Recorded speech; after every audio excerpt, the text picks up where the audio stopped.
오늘 주제는 상당히 우리 청년들한테 정말 핫 이슈인데 강사가 좀 부족해서 준비한다고 준비했는데 여러분들에게 좀 도움이 조금이라도 되었으면 좋겠고, 사실 방법론을 준비하지는 못했습니다. 제가 뭐 방법론을 여러분한테 제시해서 성경적으로 할 때는 이렇게 하고 이렇게 하고 제가 그렇게 알려드릴 수는 없지만, 함께 나누면서 결혼이 성경적으로 봤을 때 결혼이, 그리고 그 결혼을 전제로 한 그런 이성 교제가 내가 어떠한 마음을 가지고 이거를 풀어나가야 되겠구나 라는 걸 한 가지씩만이라도 남게 되는 시간이 되었으면 좋을 것 같습니다. 제가 기도하고 강의 시작하도록 하겠습니다.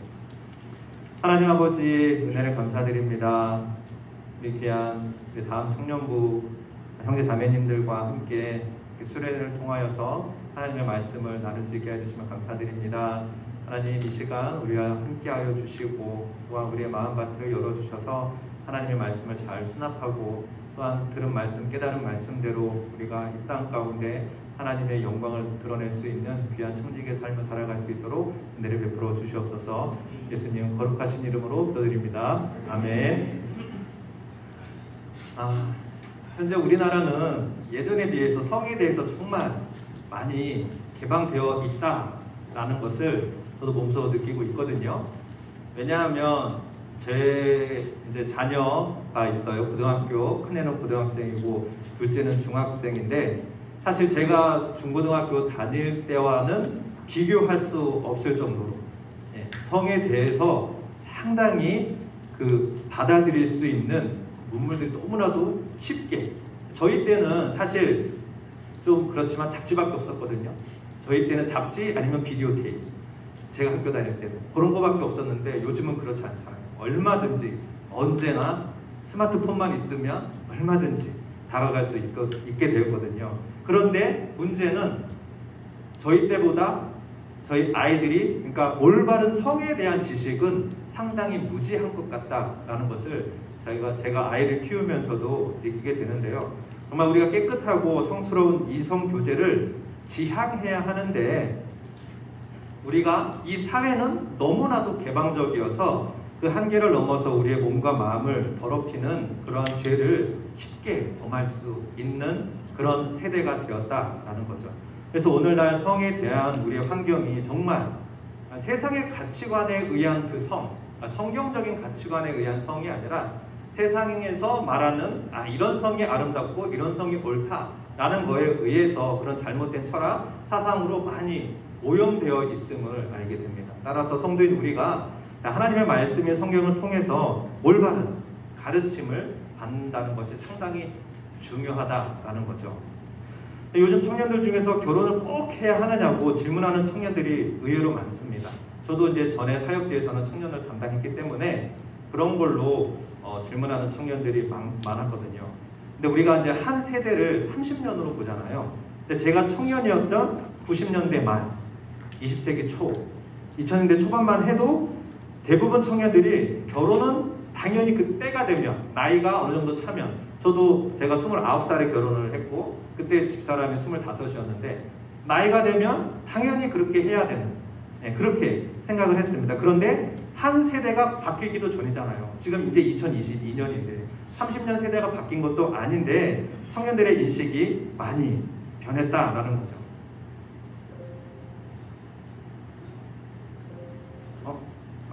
오류가.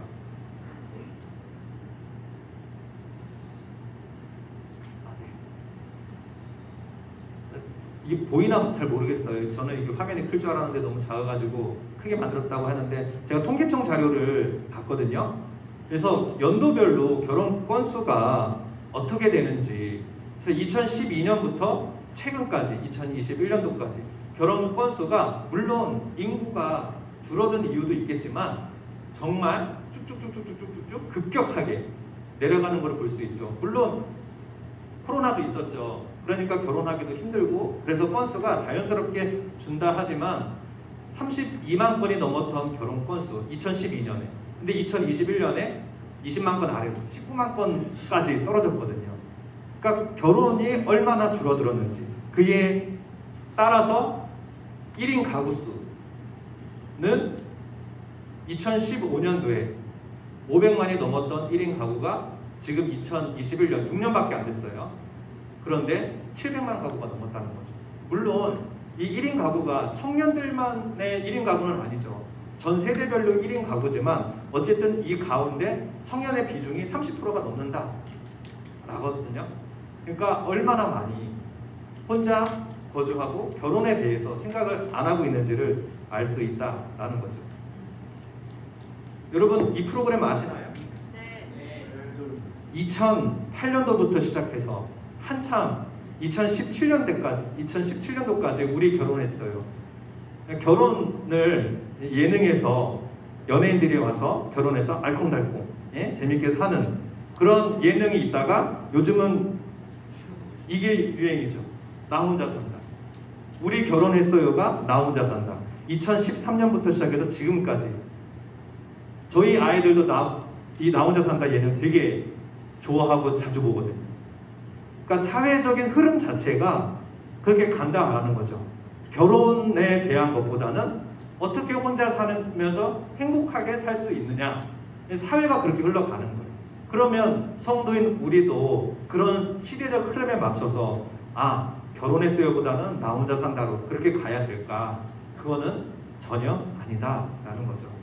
물론 독신의 은사를 확신하는 성도에게 있어서 결혼하는 것보다 혼자 살면서 하나님의 영광을 드러내는 삶 살 수 있죠. 사도 바울이 독신의 은사가 있어서 혼자 결혼 안 하고 그렇게 살았기 때문에.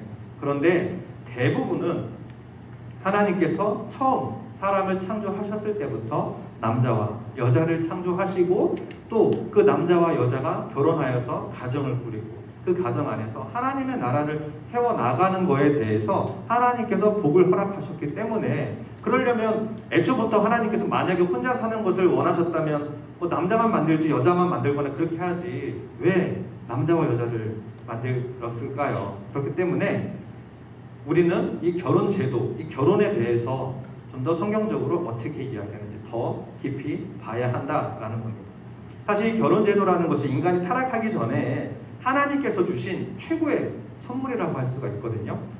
따라서 우리는 결혼을 감사함으로 받아들이고, 이 결혼 제도를, 결혼을, 그리고 그것을 통해서 우리는 영육 간의 커다란 유익을 얻을 수가 있는 겁니다. 사람은 독신으로 사는 것보다는 결혼을 해서 두 남녀가 가족 공동체를 이루어서 생활하는 것이 하나님의 이 창조 질서에 부합되는 겁니다. 그리고 또한 인간 본성에도 결혼해서 사는 것이 어울린다는 거죠. 그래서 사실 결혼이 한 남자와 한 여자의 문제를 모두 다 해결해 줄 수는 없지만 그 결혼을 통해서 얻는 유익은 크다라는 겁니다. 즉 두 남녀가 서로에게 깊은 애정과 관심 그리고 존경심으로 하나의 공동체를 유지시켜 나간다면 당사자의 유익뿐만 아니라 하나님의 목적인 하나님의 나라의 그 확장에도 기여를 하게 된다라는 거죠. 결혼을 한다고 저절로 행복해질 수는 없습니다. 우리 말씀 한 구절 볼게요. 잠언 14장 4절 말씀인데요. 소가 없으면 구유는 깨끗하려니와 소의 힘으로 얻는 것이 많으니라. 아멘. 우리나라 속담에도 이와 비슷한 이야기가 있어요. 뭐냐? 구더기 무서워 장 못 담글까. 그러니까 세상 사람들은요 결혼을 창살 없는 감옥이라도 이제 비유를 해요. 결혼을 하면 창살 없는 감옥에 갇히는 거다. 그래서 결혼한 유부남 유부자들이 총각 처녀들한테 결혼하지 말고 혼자 행복하게 살아. 그렇게 이야기를 많이 하는데요. 그러나 그렇지 않다라는 거죠. 소가 없으면 구유는 깨끗해요. 소가 없으니까. 하지만 소를 통해서 얻는 유익들이 농사 지을 때 너무나도 많잖아요. 결혼 역시 그것을 통해서 분명히 단점 있죠. 결혼한다고 다 행복하고 그 누구보다도 이 땅에서 행복하고 늘 하하호호 기쁨과 낭만 그것만 있는 건 아니거든요. 하지만 결혼을 통해서 얻는 유익이 더 크다라는 것을 우리가 놓쳐서는 안 된다라는 거죠. 그래서 본론에 들어가기 앞서 앞에서도 제가 잠깐 말씀드렸지만 오늘 강의를 들으시면서 요즘 시대와 맞지 않는 강의 같은데? 라고 생각할 수 있어요. 하지만 시대는 변해도요. 저는 늘 이걸 강조합니다. 시대는 변해도요. 진리는 변하지 않아요. 그러니까 우리는 시대에 적응하면서 살아야 할 세상 사람이 아니라 하나님의 말씀에 순종하면서 살아가야 할 성도다라는 이 정체성을 우리는 잊어서는 안 됩니다. 그래서 부족한 강의지만 사실 여러분들에게도 한 가지라도 유익을 얻을 수 있는 그런 강의가 될 수 있었으면 좋을 것 같아요. 자, 우리가 결혼에 대해서 생각할 때 가장 먼저 우리가 떠오르는 성경 구절이 바로 창세기 2장 18절 말씀입니다. 여기서부터 출발해요. 여호와 하나님이 이르시되 사람이 혼자 사는 것이 좋지 않다. 그러니까 이 말씀은요, 하나님의 창조가 불완전하다라는 의미는 결코 아닙니다. 불완전하다라는 의미가 아니고 남자만 창조하시고 여자를 창조하시기 전의 말씀이거든요. 그렇기 때문에 사람 창조가 완성되기 전이기 때문에 남자 혼자 사는 모습이 보기 좋지 않다. 아직 완성되지 않았기 때문에 그렇다라는 거예요. 자, 그래서 한 남자가 한 여자와 결혼하지 않으면 마치 구멍이 있는 거죠. 공허함을 느끼게 된다라는 거죠. 결혼하지 않으면 형제에게는 내 자매만큼의 공허함이 있는 거예요. 또 자매에게는요, 내 형제만큼 내 안에 그러한 공허함을 가질 수밖에 없는 존재가 바로 사람입니다. 그래서 이처럼 사람이 완성되려면 한 남자와 한 여자가 만나야 완성된다라는 거예요. 우리는 하나의 인격체죠. 남자든 여자든 한 인격체예요. 그렇다고 완성된 사람은 아니라라는 거예요. 내가 완성되려면 내가 형제라면 자매가 있어야 되고 내가 자매라면 형제가 있어야 결혼을 해야 완성된다라는 거죠. 그렇기 때문에 남자와 여자는 서로에게 끌리도록 되어 있고요. 그것은 결코 나쁜 것도 아니고요. 부끄러운 것도 아닙니다. 하나님이 주신 본성이다라는 거죠. 홀로 있는 존재는 채워지지 않는 그 외로움, 고독감 느낄 수밖에 없어요. 이게 당연한 겁니다. 따라서 결혼은 사람이 가진 이 고독에 대한 하나님의 최고의 대책이다라고 할 수가 있는 거죠. 그러나 결혼을 한다고 해서 그 고독감이 저절로 사라지느냐? 그건 아닙니다. 결혼 생활 가운데에도 부부가 사랑과 존경의 상호 관계를 통해서 서로의 필요를 채워나가는 거죠. 완성되어 가는 거예요. 또한 결혼이 고독에 대한 하나님의 최고의 해결책이라고 할 때 육체적인 면에서도 그렇다라는 거죠. 고린도전서 7장 9절 말씀인데요. 만일 절제할 수 없거든 결혼하라. 정욕이 불같이 타는 것보다 결혼하는 것이 나으니라. 아멘. 자, 이 말씀은요, 결혼이라는 이 제도가 사람의 성욕을 합법적으로 추구할 수 있는 안정장치, 하나님께서 만들어 놓으신 안정장치다라는 거죠. 하나님은 결혼한 부부가 육체적인 그 즐거움을 누리는 것을 금지하거나 시기 하시는 분이 결코 아니다라는 겁니다. 신명기 24장 5절 말씀인데요. 사람이 새로이 아내를 맞이하였으면 그를 군대로 내보내지 말 것이요 아무 직무도 그에게 맡기지 말 것이며 그는 1년 동안 한가하게 집에 있으면서 그가 맞이한 아내를 즐겁게 할지니라. 아멘. 말씀을 보세요. 결혼을 했다고 결혼 아내를 맞이했어요. 결혼을 했다고 1년간 휴가 주는, 요즘 세상에 결혼했다고 1년간 휴가 주는 회사 있습니까? 하나님 1년간 군대에도 징집하지 말라고, 아무 직무도 그에게 맡기지 말라고, 아내와 즐거운 시간을 가질 수 있도록, 신혼생활 즐길 수 있도록. 그러니까 하나님께서는요, 우리의 필요를 너무나도 잘 아시는 분이시다라는 거죠. 그리고 너무나도 자상하신 분이고, 그렇기 때문에 이러한 말씀을 우리에게 주신 겁니다. 이처럼 결혼이 고독에 대한 하나님의 최고의 대책이라는 것에 육체적인 요소가 포함되지만, 자, 이 육체적인 쾌락은요, 어디까지나 삶의 부산물이지 삶의 목표가 될 수는 없어요. 부부들이 이 같은 육체적인 쾌락 정당하죠. 부부 안에서 있는 그 육체적인 즐거움은 너무나도 정당한 거잖아요. 하지만 그 육체적인 쾌락만을 쫓다 보면 사실 아무리 부부라도 그들의 영혼까지도 황폐하게 된다라는 사실을 우리는 잊어서는 안 됩니다. 부부가 육체적인 쾌락만을 추구하며 더욱더 자극적인 쾌락만을 따라가다 보면 진정한 기쁨을 상실하고요, 쾌락의 노예로밖에는 살 수가 없는 겁니다. 자, 그래서 우리가 결혼이 고독에 대한 하나님의 최고의 대책이라고 할 때는 어디까지나 결혼을 통해서 하나님의 뜻에 사랑으로 순종하는 것을 전제하는 거죠.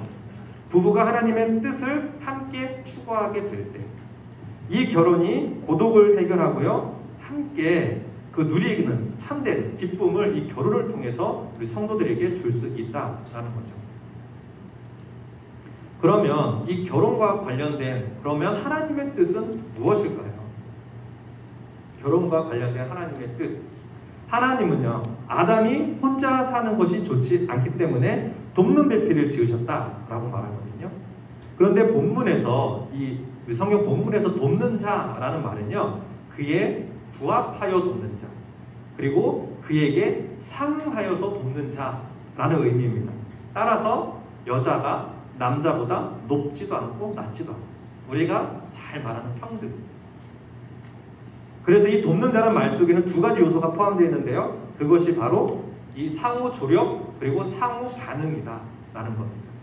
상호 조력이기 때문에요, 남자는 여자의 도움을 받고요, 또 여자는요 남자의 도움을 받아야 한다라는 거예요. 또한 상호 반응이기 때문에 침묵 속에서나 말에 있어서나 서로의 이해가 너무나도 필요하다라는 거죠. 반응이 있어야지. 아내가 남편한테 얘기했는데 남편이 무반응으로 일관해요. 그 안에서 돕는 배필의 역할을 할 수가 있나요? 전혀 할 수가 없죠.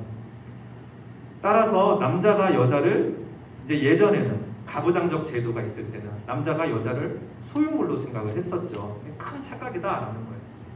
오히려 요즘은 사실 여자가 남자보다 더 큰 가정 안에서 권력을 갖고 있는 것처럼도 보이는데요, 그것도 잘못된 거예요. 성경 전체를 통해서 볼 때 하나님은 남녀 평등의 원리를 계시하면서도 그 안에서 질서를 세우신 겁니다. 그래서 우리가 에베소서 5장 22절 이하의 말씀을 보면 남자가 여자의 머리가 되어야 된다. 남편이 아내의 머리가 되어야 된다라고 말씀을 하는데요.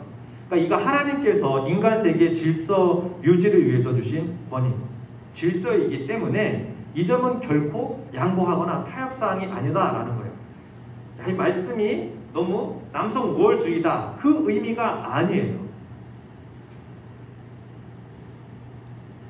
왜냐하면 그리스도께서 교회를 사랑하시고 그 교회를 위하여서 자신을 주심과 같이 남편도 그 아내를 사랑해야 한다 라는 말씀이 그 머리 안에 포함되어 있는 거거든요. 그래서 머리라는 말은 세상에서 말하는 것처럼 힘으로 통제한다라는 게 아니에요. 그 머리라는 표현 안에는 돌보, 책임, 아내에 대한 아내를 남편이 돌보고, 아내에 대해서 남편이 책임을 지고, 또 예수님께서 교회를 통하여서 사랑을 표현하신 것처럼 희생적 사랑, 십자가로 대표되잖아요. 그것을 보여주신 것처럼 남편이 아내에 대해서 희생적인 사랑을 그렇게 보여야 된다라는 거죠. 그게 에베소서 5장 22절 이하의 말씀이에요. 그래서 이런 희생적 사랑으로 아내를 돌보고 사랑하되 그 가정의 머리로서 가장의 책임을 다하라라는 의미가 이 머리라는 의미입니다. 그래서 결코 성경이 가부장적이다, 남성 우월론을 뒷받침하는 근거가 된다라는 것이 결코 아니다라는 거죠. 그래서 하나님께서 여자를 남자의 상응하여 돕는 자로 창조하셨는데 어떤 방식으로 창조를 하셨느냐? 창세기 2장 22절 말씀이죠. 여호와 하나님이 아담에게서 취하신 그 갈빗대로 여자를 만드시고 그를 아담에게로 이끌어 오시니. 아멘. 자, 말씀에는요, 하나님께서 아담의 갈빗대 여자를 만드셨다라고 기록이 되어 있습니다. 하나님께서는 아담의 수많은 지체들 가운데서 왜 하필 하고 많은 뼈 중에서 갈빗대, 왜 갈빗대로 하와를 만드셨을까? 여기에 이제 주석가 매튜 헬리라는 주석가가 있거든요. 유명한 목사님이신데요. 왜 갈빗대로 만드셨을까? 거기에 대해서 한 말이에요. 여자는 남자 머리 꼭대기에 서도록 남자의 머리 위에서 만들어지지 않았다. 남자에 의해서 밟히도록 남자의 발에서 만들어지지 않았다. 남자와 동등하도록 남자의 옆구리에서 만들어졌고, 보호받도록 남자의 팔 밑에서 만들어졌으며, 사랑을 받도록 남자의 가슴 가까이에서 만들어졌다. 이 매튜 헬리의 이 해석이 반드시 옳다고 할 수는 없지만 성경 전체에 나타난 이 남자와 여자의 관계를 너무나도 잘 설명해 줍니다. 그래서 남자의 갈빗대를 이용한 창조에서 동등, 그리고 보호, 사랑의 개념을 잘 설명을 한 거죠.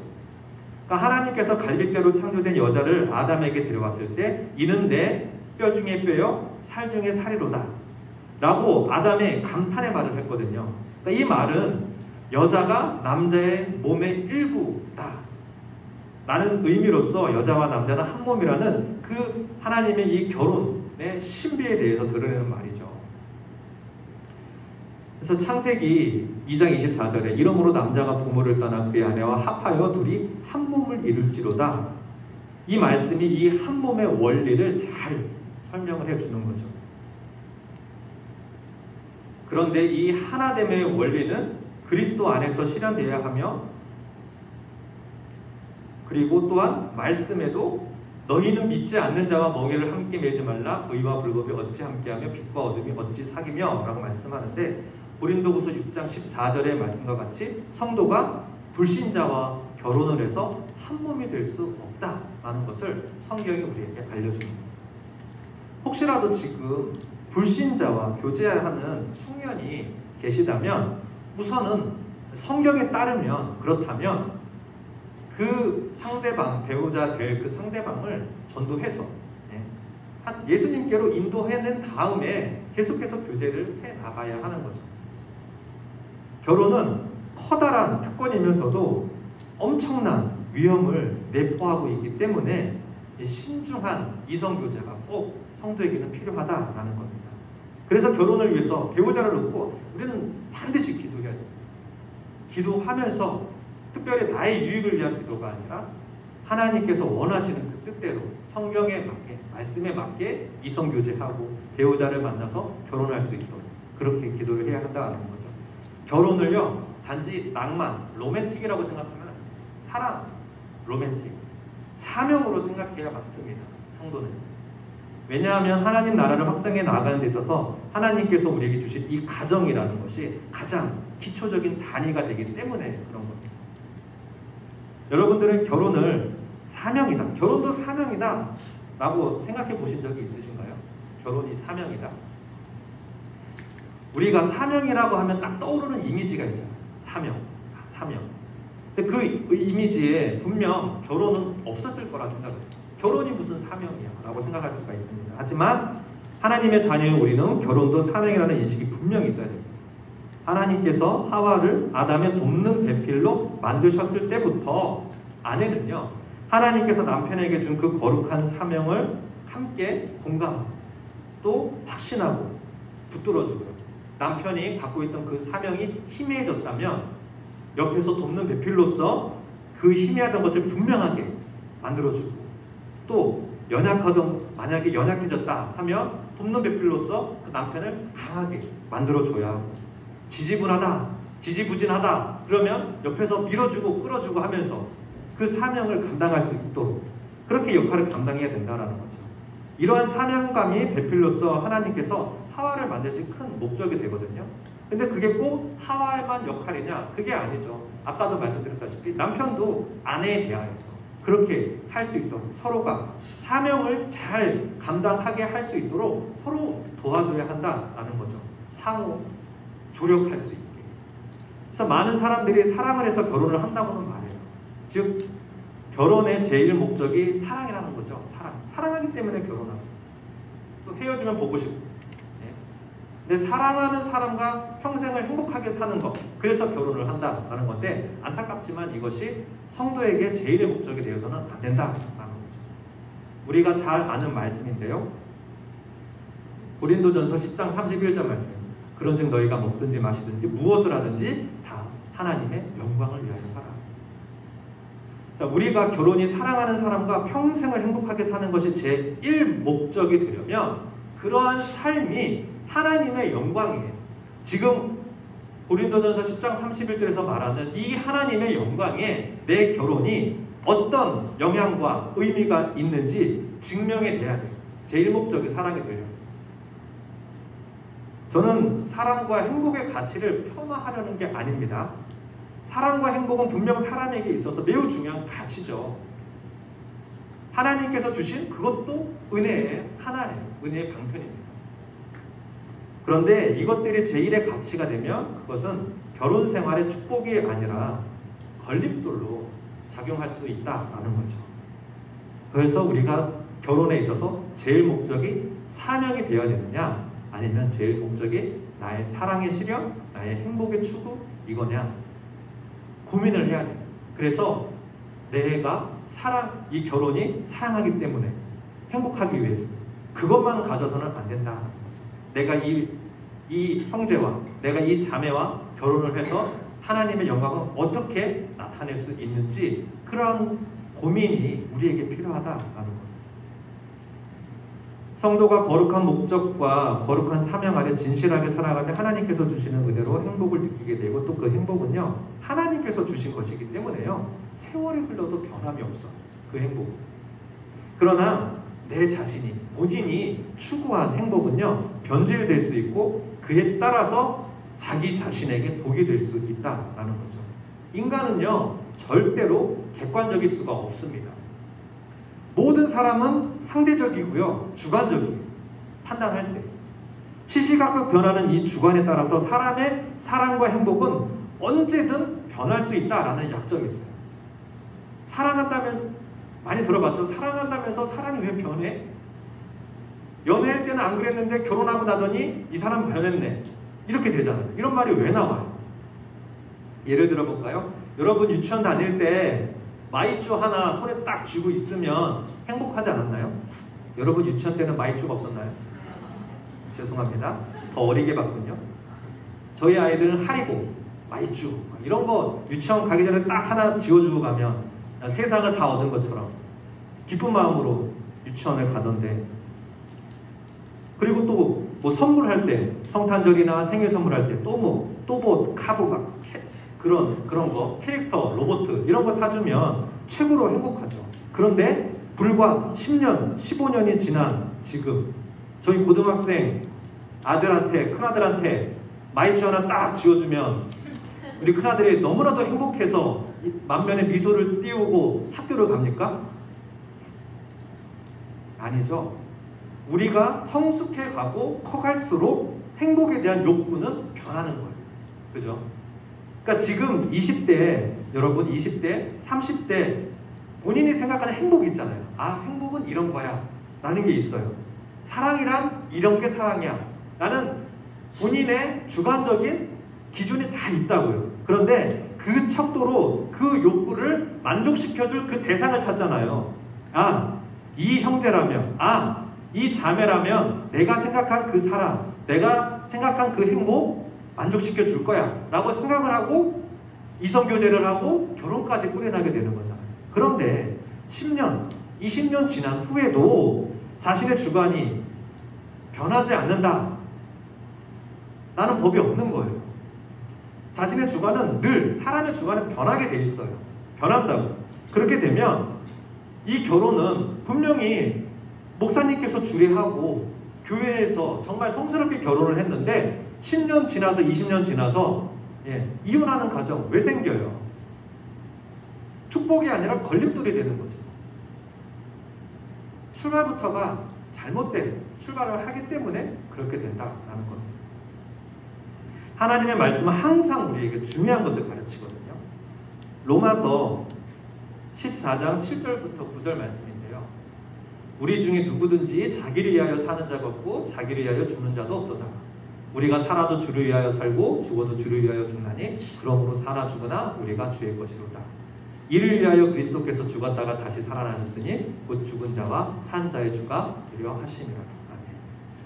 자기를 위하여 사는 자가 없다라고 하셨는데 하물며 성도가 자기 행복을 위해 산다는 것이 옳은 걸까요?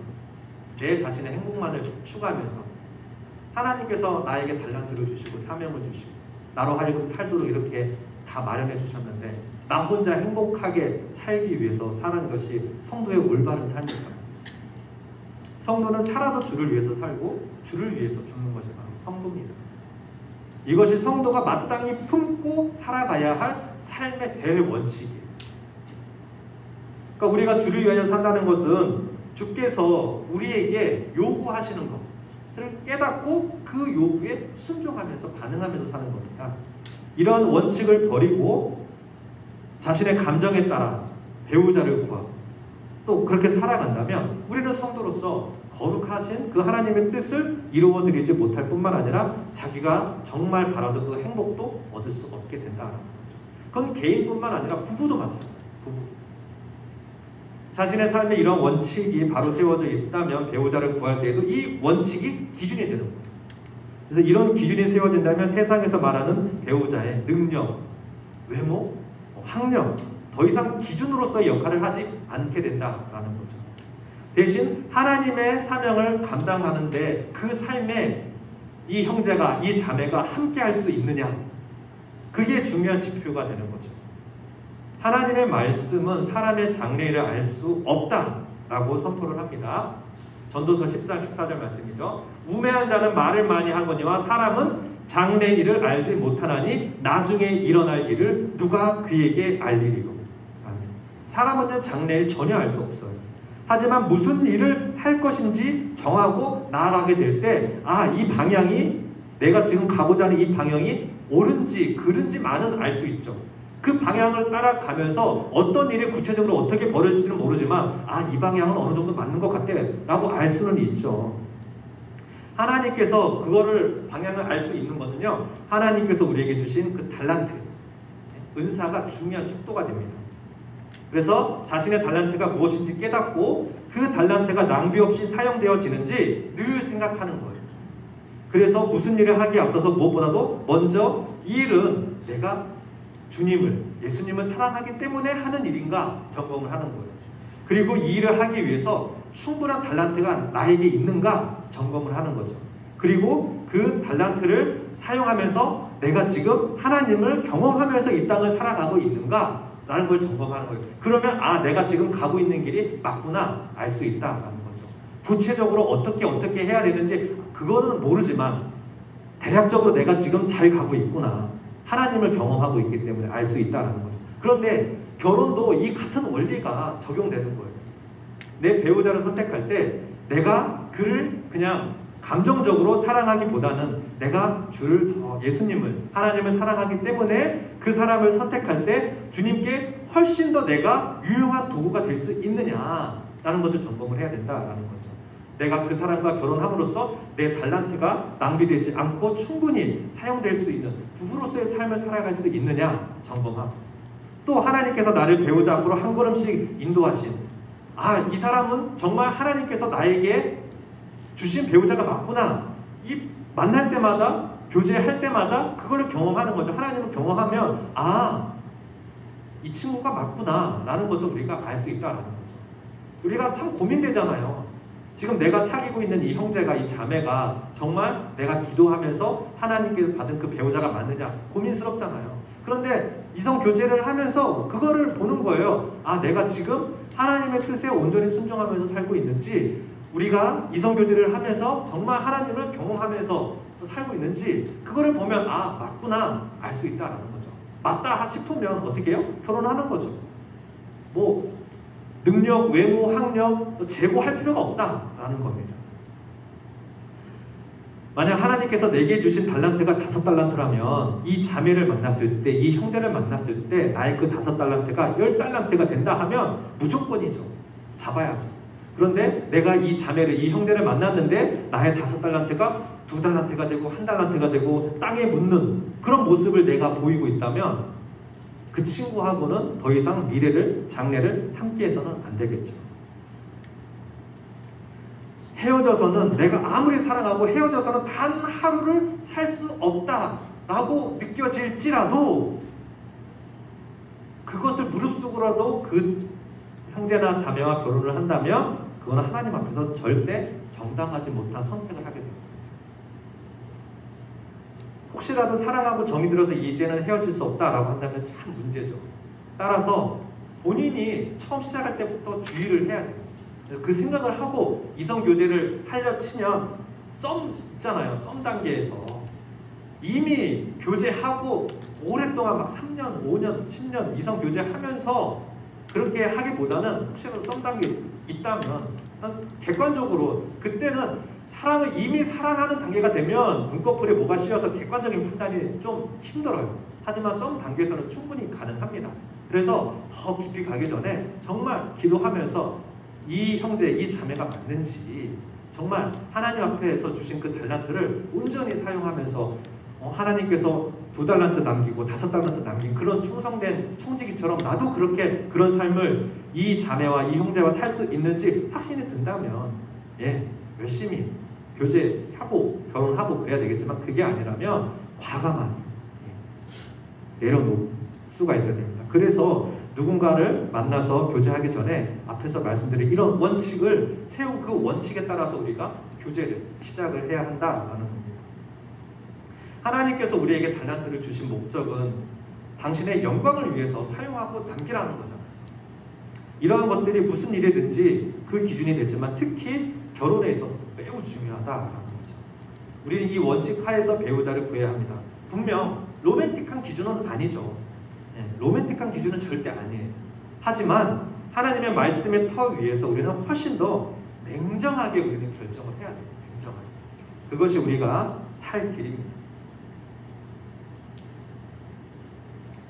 결혼이란 하나님께서 만드신 제도로서 앞에서도 말씀드렸지만 남편과 아내가 둘이 한 몸을 이루어서 하나님의 거룩한 영광의 그 크신 일을 감당하게 만들어주는 역할을 하는 게 결혼이에요. 하나가 되는 겁니다. 그러니까 사명은 결혼하기 전에 이미 남편과 아내에게 그 전부터 이미 사명은 주어진 상태잖아요. 그렇죠? 형제 자매에게 이미 사명은 주어져 있습니다. 이미 부어져 있어요. 그리고 그 사명을 감당할 은사도 이미 하나님께서는 주셨어요. 따라서 배우자를 찾을 때는 결혼을 통해서 하나님께서 주신 앞에서도 말씀드렸지만 이 사명을 내가 하나님의 나라의 영광을 위해서 어떻게 사용할 수 있을지 하나님께서 내게 요청하신 그 열매를 어떻게 하면 맺게 할 수 있는지 이 결혼을 통해서 그 고민을 더 많이 하셔야 돼요. 이 생각이 없으면 결혼을 통해 이룬 가정은요 온전히 세울 수가 없는 거예요. 앞에서 말씀드렸지만 아니 목사님께서 둘이 하셨는데 교회에서 결혼했는데 왜 아니면 성도들이 왜 이혼을 기준을 잘못 세웠기 때문에 그렇습니다. 시편 127편 1절 말씀인데요. 여호와께서 집을 세우지 아니하시면 세우는 자의 수고가 헛되며 여호와께서 성을 지키지 아니하시면 파수꾼의 깨어 있음이 헛되도다. 아멘. 하나님께서 집을 세워 주셔야 집이 온전하게 설 수 있습니다. 하나님의 기준에 따라서 가정을 세우지 않으면 그 가정은요 결코 온전히 설 수 없다는 것을 깨달으셔야 돼요. 자, 이제 강의를 마치려 합니다. 오늘 강의가 우리 청년부 형제 자매님들에게 앞으로 더 생각하고 더 배울 수 있는 좋은 발판이 되셨으면 좋을 것 같아요. 제가 뭐 결혼, 이성교제 전부 다 다룰 수는 없죠. 하지만 한 가지라도 앞에서 나눴던 그 내용들 여러분들이 배우자를 구하게 될 때 잊지 말고 늘 간직해야 될 중요한 원칙들이거든요. 그래서 하나님께서 하와를 만드셨을 때도요 하나님은 질서의 하나님이세요. 원칙을 두고 하나님 만드셨습니다. 여러분 자연이 무질서한가요? 아니에요. 자연은 질서예요. 하나님은 질서의 하나님이세요. 원칙이 있고 법칙이 있으세요. 중력 하나님께서 만드신 거예요. 만유인력의 법칙 하나님께서 만드신 거예요. 하나님은 법칙의 하나님이세요. 하와를 아담을 창조하셨을 때도 원칙에 따라서 창조하셨습니다. 아담이 사랑할 대상이 없어서 쓸쓸해서 안 됐다. 아유 쓸쓸하니 참 불쌍하네. 내가 사랑할 대상을 하나 주마. 둘이 행복하게 살아라 라고 만드신 게 아니라는 거예요. 둘이 자기들 멋대로 행복하게 살라는 것이 아니라 내가 여기 있다. 내가 이 법을 주었다. 너희는 이 금령을 지키고 늘 나와의 관계를 가지고 행복하게 살아라 라는 거예요. 하나님 모르고 행복하게 사는 게 아니라 나와의 관계를 통해서 너희 부부가 행복하게 살아라 라는 거거든요. 그리고 그것을 지킬 수 있도록 힘도 우리에게 주셨고요. 은사도 주셨고 사명도 주셨어요. 그렇지만 첫 부부는 그 힘을 가지고 거꾸로 말씀에 불순종했잖아요. 하나님의 명령에 불순종했잖아요. 그래서 죽음으로 내려간 거고요. 이렇게 최초의 큰 실패는 오랜 세월이 흐른 후에 예수님께서 회복해 주셨거든요. 그런데 여기서 우리가 성도로서 생각해야 할 중요한 사실은 교회와 그리스도의 관계가 이상적인 부부의 모습으로 이 에베소서 5장에 기록되어 있어요. 그러니까 여러분들 에베소서 5장 말씀을 청년 때 정말 잘 묵독하시고 하나님께서 생각하시는 그 부부, 가족이 어떤 것인가를 정말 잘 알고 계셔야 돼요. 따라서 결혼을 계획할 때도 그렇지만 결혼을 한 다음에도 결혼 생활의 가장 중요한 기준은 교회와 그리스도의 관계다라는 거죠. 따라서 우리는 앞으로 결혼을 하면서 가정을 꾸려나갈 때 말씀에 교회를 뭐라고 설명을 하고 있는지, 교회와 그리스도의 관계를 어떻게 설명하는지를 그거를 머릿속에 늘 염두에 두고 그것 그대로 우리 부부 생활에 적용을 해야 된다라는 거죠. 과거